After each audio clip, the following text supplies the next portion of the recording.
அனைவருக்கும் அன்பான வணக்கங்கள். இன்றைய நாள் 26 டிசம்பர் மாதம் 2016 வருடம் திங்கட்கிழமை. வழமை போன்ற முதலில் வீரகேசரி பத்திரிகையில் இருந்து ஆரம்பிக்கலாம். வீரகேசரியின் இன்றைய பிரதான தலைப்புச் செய்தி, சர்வதேசத்தின் பங்களிப்பு அவசியம் என்பது நிரூபணம். ரவிராஜ் படுகொலை தீர்ப்பை ஏற்க முடியாது என்கிறார் மாவை என்கின்ற தலைப்பில் பிரதான தலைப்புச் செய்தி பிரசுரிக்கப்பட்டுள்ளது. நேற்றைய தினம் முன்னாள் பாராளுமன்ற உறுப்பினர் ஜோசப் பரராஜசிங்கத்தின் நினைவு தின நிகழ்வின் போது கலந்து கொண்ட மாவை சேனாதிராஜா வெளியிட்டிருந்த கருத்துக்களை மையப்படுத்தியதாக பிரதான தலைப்புச் செய்தி பிரசுரிக்கப்பட்டுள்ளது. அதேவேளை அதன் முதற்பக்க செய்திகளாக, புதிய அரசியலமைப்பு வரைவை உருவாக்கி சர்வஜன வாக்கெடுப்பிற்கு செல்வது உறுதி, மக்கள் வழங்கும் தீர்ப்பே இறுதியானது என்கிறார் நீதியமைச்சர் என்பதாகவும், ஒற்றையாட்சிக்கு எந்தவொரு பாதிப்பும் ஏற்படக்கூடாது, மகாநாயக்க தேரர்கள் பிரதமரிடம் கடிதம் மூலம் கோரிக்கை என்பதாகவும் முதற்பக்க செய்திகள் அங்கே பிரசுரிக்கப்பட்டுள்ளன. அதேவேளை மஹிந்த மைத்ரி இணைய மாட்டார்கள் மற்றும் சுதந்திர கட்சியை வலுப்படுத்த மஹிந்த மைத்ரி ஒன்றிணைவர் உறுதிப்பட கூறுகிறார் அமைச்சர் ஜோன் செனவிரத்ன என்று இருவேறு கோணங்களில் இருவேறு செய்திகள் அங்கே அருகருகே பிரசுரிக்கப்பட்டுள்ளது. அதையுற்ற அதிகார பகிர்வு ஒருபோதும் சாத்தியமில்லை, அரசின் பங்காளி கட்சி கூறுகிறது என்பதாகவும் ஒரு செய்தி அங்கே பிரசுரமாகியுள்ளது.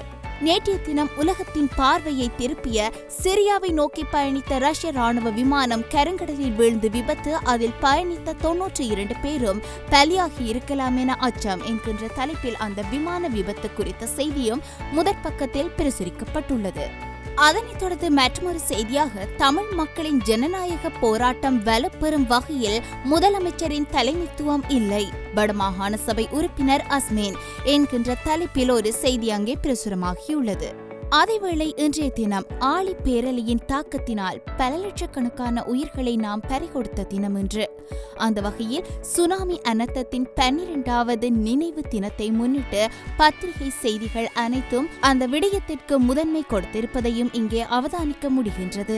அந்த வகையில் வீரகேசரியில் சுனாமி பேரனர்த்தம் ஏற்பட்டு 12 வருடங்கள் கடந்துவிட்டன, பாடம் கற்றுத்தந்த சுனாமி பேரலை என்பதாக ஒரு செய்தி கட்டுரை பிரசுரமாகியுள்ளது. அதனைத் தொடர்ந்து வீரகேசரியின் மலையக செய்திகள் மீது கவனம் செலுத்துவோம். தொழிலாளர்கள் பறிக்கும் கொழுந்தின் அளவை நிர்ணயிக்க உயர்மட்ட குழு ஸ்தாபிக்கப்பட வேண்டும், அசிஸ் ஜனநாயக தொழிலாளர் காங்கிரஸ் வலியுறுத்தல் என்பதாக ஒரு மலையக செய்தி அங்கே பிரசுரமாகியுள்ளது.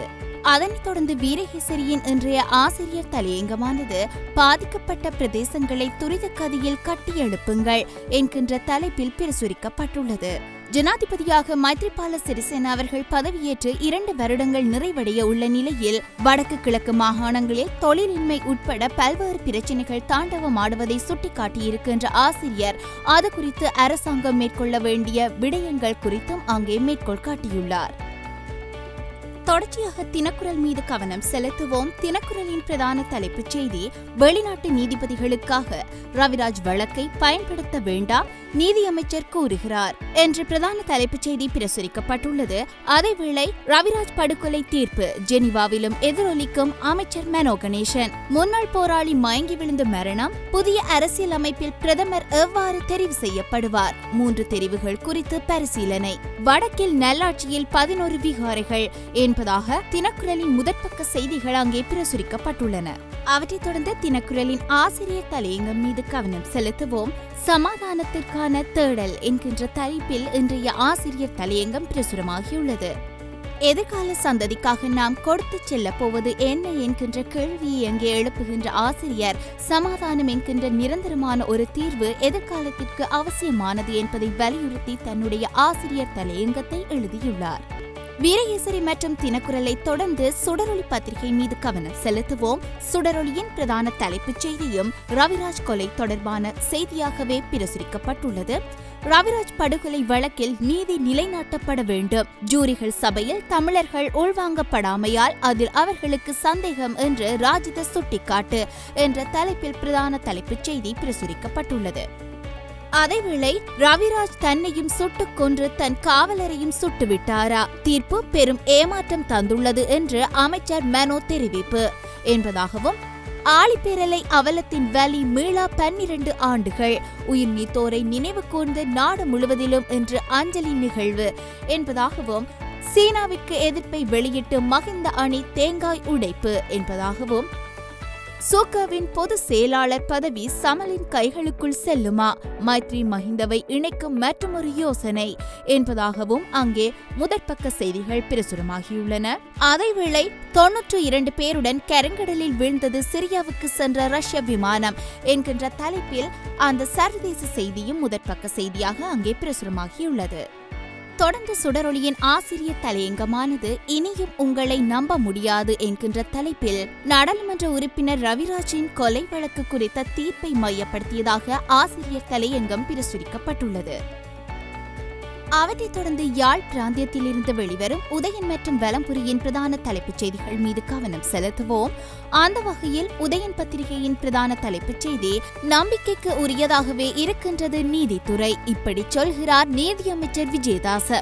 மஹிந்த கால நீதி கட்டமைப்பையா சுமந்திரன் கேட்கிறார் எனவும் சாடல் என்கின்ற தலைப்பில் பிரதான தலைப்புச் செய்தி பிரசுரிக்கப்பட்டுள்ளது.